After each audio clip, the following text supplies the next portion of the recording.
अस्सलाम वालेकुम, hello everyone, this is Farhanoor. I hope you all are doing well. So friends, जैसे कि आप जानते हैं, हम लोग स्पेक्ट्रम की मॉडर्न हिस्ट्री की book a brief history of modern India पढ़ रहे हैं और इस बुक में हमारा चैप्टर नंबर 3 स्टार्ट हो गया था, जो है advent of the Europeans in India. और इसमें हमने from trading to ruling last video lecture में ये टॉपिक हमने कंप्लीट करा था और उसमें मैंने आपको फ्रांसिस्को डी अल्मेडा के बारे में बताया था, किस तरह से वो फर्स्ट गवर्नर बने थे पुर्तगीज़ की इंडिया में। और इस वीडियो लेक्चर में मैं आपको पढ़ाने वाली हूँ एक और गवर्नर जो फ्रांसिस्को डी अल्मेडा के बाद बने थे, जिनका नाम है Alfonso de Albuquerque. So without wasting time let's get started. So friends, Almeida के बाद एज अ गवर्नर आए अल्फोंसो डी अल्बुकर्क और इनकी भी भाई काफ़ी ज़्यादा स्ट्रेटजीज थी कि किस तरह से पुर्तगीज़ को पूरी तरीके से परमानेंट सेटलमेंट करना है ईस्ट में। और ऐसा हुआ भी, क्योंकि पुर्तगीज़ पावर को परमानेंट इंडिया में सेटल करने वाला कोई और नहीं अल्फोंसो डी अल्बुकर्क ही है और इन्हीं को पुर्तगीज़ पावर को परमानेंट इंडिया में सेटल करने का क्रेडिट इनको ही दिया जाता है। जैसे कि मैंने बताया, अल्फोंसो डी अल्बुकर्क ने पुर्तगीज़ की स्ट्रेटजीज को बहुत तेज़ी से इंडिया में बढ़ाया।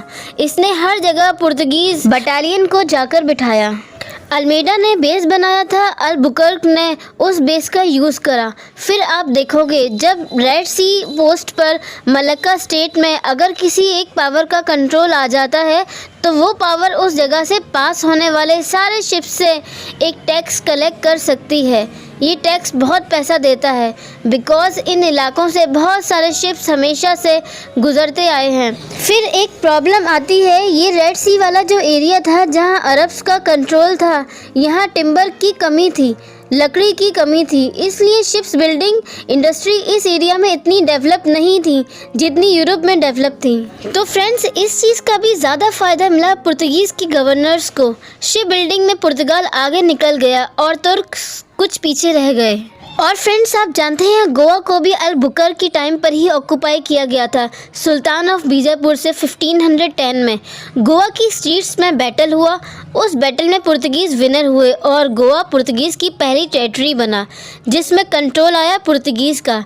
और जैसे कंट्रोल करा तो सबसे पहले इन्होंने एक जो रिवाज बना हुआ था हिंदुओं में सती प्रथा का, उसका इन्होंने एबोलिशन करा, मतलब बहिष्कार करा। ये एक अच्छी चीज़ थी। तो फ्रेंड्स, सती प्रथा को ख़त्म करने वाला यही था अल्फोंसो डी अल्बुकर्क। आपको फ्रेंड्स शायद पता हो, अकबर ने भी बहुत कोशिश की थी अपने टाइम पर सती प्रथा को बंद किया जाए, पर वो ऐसा नहीं कर पाए। कोशिश तो उन्होंने की थी ये सिस्टम ख़त्म हो जाए, पर वो ऐसा कर नहीं पाए। तो फ्रेंड्स, सती प्रथा को रोकने के अलावा इनका कोई और अच्छा काम नहीं था। और इनके साथ एक बड़ी प्रॉब्लम ये भी थी कि ये पुर्तगीज़ थे, इन्होंने मुस्लिम परसिक्यूशन बहुत ज़्यादा करा था, इस्लाम के अगेंस्ट थे ना ये, तो इन्होंने बहुत सारे मुस्लिम एस्टेब्लिशमेंट को तबाह कर दिया पूरी तरह से, क्योंकि ये पुर्तगीज़ चाहते ही नहीं थे ना इनके बीच में कोई आए, क्योंकि मुस्लिम ट्रेडर्स का काफ़ी अच्छा बिजनेस चलता था और ये तो वैसे भी ट्रेडिंग करने के लिए आए थे और ये ट्रेड्स को मोनोपलाइज करना चाह रहे थे, सब कुछ इनके ही कंट्रोल में आ जाए, तो इन्होंने ऐसा करना शुरू भी कर दिया इंडिया में।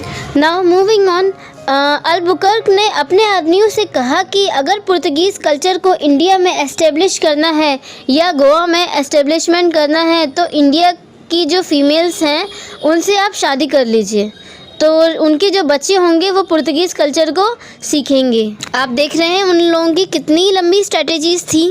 और फ्रेंड्स, आप जानते हैं ये पुर्तगाल से जो लोग आए थे, बहुत बड़ी तादाद में ये लोग आए थे, तो उन्होंने सिर्फ आर्मी या एडमिनिस्ट्रेशन में काम नहीं किया, बल्कि ये लोग अपना खेत लेकर कह सकते हैं क्रॉप ग्रो करने लगे, प्लांटेशन करने लगे।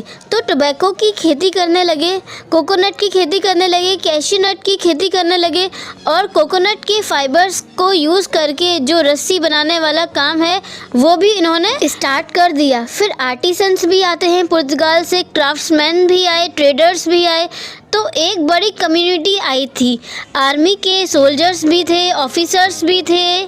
तो स्टार्टिंग में ये लोग सारे के सारे इन गोवा के आसपास वाले एरिया में सेटल होने लगे, तो इन्होंने इंडिया को अपना घर ही मान लिया, ना कि पुर्तगाल को, एक तरह से ये परमानेंट सेटलमेंट ही हुआ इन लोगों का। So friends, Alfonso de Albuquerque का टॉपिक यहीं कंप्लीट होता है और नेक्स्ट वीडियो लेक्चर में मैं आपको पढ़ाने वाली हूँ एक और गवर्नर के बारे में जिनका नाम है Nino da Cunha. So friends, that's all about it. If you like this video, hit the like button, share it with your friends, and please subscribe my channel for more videos like that. Thank you. Bye bye.